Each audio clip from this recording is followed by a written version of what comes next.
Assalamualaikum warahmatullahi wabarakatuh. Saya Lusanti Swastika dari semester 5 PG PAUD ingin mempresentasikan tentang manajemen sarana dan prasarana.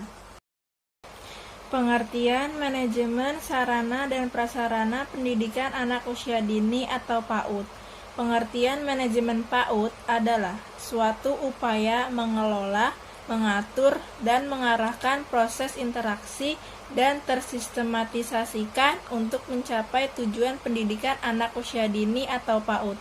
Sedangkan pengertian manajemen sarana prasarana PAUD itu sendiri adalah pengelolaan secara efektif terhadap aset lembaga PAUD yang dimiliki. Beberapa bentuk aset sarana dan prasarana tersebut mencakup tanah dan bangunan PAUD, perangkat pembelajaran yang terdiri dari alat-alat permainan edukatif, baik yang indoor maupun outdoor. Pengelolaan sarana prasarana. Pengelolaan sarana prasarana PAUD mencakup aset-aset yang dimiliki oleh lembaga PAUD itu sendiri, yaitu 1. Lokasi pendidikan PAUD. Dalam merencanakan pengadaan lahan untuk gedung sekolah perlu mempertimbangkan hal berikut. A. Membuat perencanaan tanah, luas, dan lokasi yang sesuai dengan kebutuhan. B. Melakukan survei untuk menentukan lokasi tujuan dan perencanaan tata kota. C. Melakukan survei untuk melihat kondisi jalan, transportasi, air, dan listrik. D. Harga tanah. 2. Luas tanah dan bentuk bangunan. A. Luas tanah. Luas tanah berkaitan dengan penyediaan lahan bermain di area terbuka, beserta kelengkapannya sarana prasarana. Sedangkan luas bangunan berkaitan dengan kapasitas jumlah anak didik yang akan ditampung. Ukuran 105 cm² per anak dianggap cukup untuk anak-anak usia 2-3 tahun. Sementara itu, bagi anak usia 4-6 tahun dipersyarat untuk memiliki tempat aktivitas tambahan. Untuk anak usia 4-6 tahun, ukuran 120-180 cm persegi per anak akan lebih mencukupi. B. Bentuk bangunan.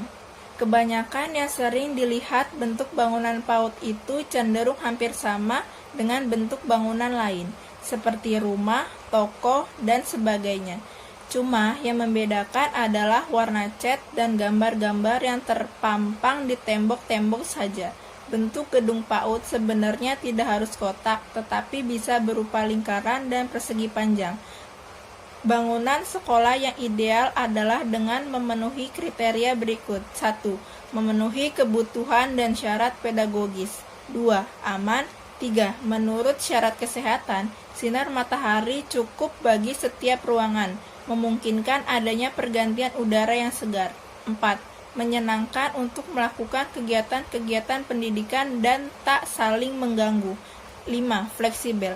Artinya melihat kebutuhan hari depannya dan pula dapat dirubah-rubah setiap saat diperlukan. C. Sarana prasarana pembelajaran. Sarana prasarana pembelajaran kegiatan dibagi menjadi 2, yaitu 1. Sarana prasarana perangkat pembelajaran indoor. Perangkat sarana prasarana di ruangan tertutup diisi sebagai fasilitas permainan indoor, seperti balok dengan berbagai aturan, bola, benda yang menyerupai binatang, mobil-mobilan, dan sebagainya. Berikut ini adalah beberapa jenis alat permainan yang perlu disediakan di dalam ruangan atau aula tempat bermainan anak, diantaranya: A. Balok dengan berbagai ukuran. B. Balok yang terbuat dari gabus atau kain. C. Benda-benda berbentuk geometri. 2. Sarana prasarana perangkat pembelajaran outdoor. Selain sarana prasarana dalam ruang atau indoor, lembaga PAUD juga harus melengkapi sarana prasarana di ruang terbuka.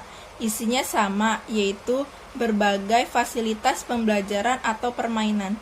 Hanya saja bentuk dan jenisnya lebih bervariasi sesuai dengan kondisi di luar ruangan yang ada. Secara terperinci, beberapa alat permainan edukatif yang selayaknya tersedia di ruang terbuka sebagai berikut. A. Kursi jungkit yang menyerupai kuda-kudaan. B. Ayunan kursi dan ayunan gantung. C. Bola dunia untuk bermain memanjat. D. Terowongan, buatan atau gorong-gorong dan sebagainya. Manajemen perawatan sarana prasarana PAUD.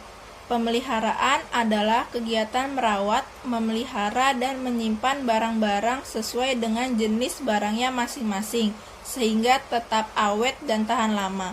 Pemeliharaan manajemen sarana prasarana di TK yang terlibat adalah semua warga sekolah, dari kepala TK sampai ke staf-staf lain. Bagian ini membahas manajemen perawatan sarana prasarana, khususnya sebagai permainan edukatif, baik indoor maupun outdoor. Beberapa aspek penting dalam pengelolaan alat permainan edukatif adalah 1. Perencanaan. 2. Pengadaan.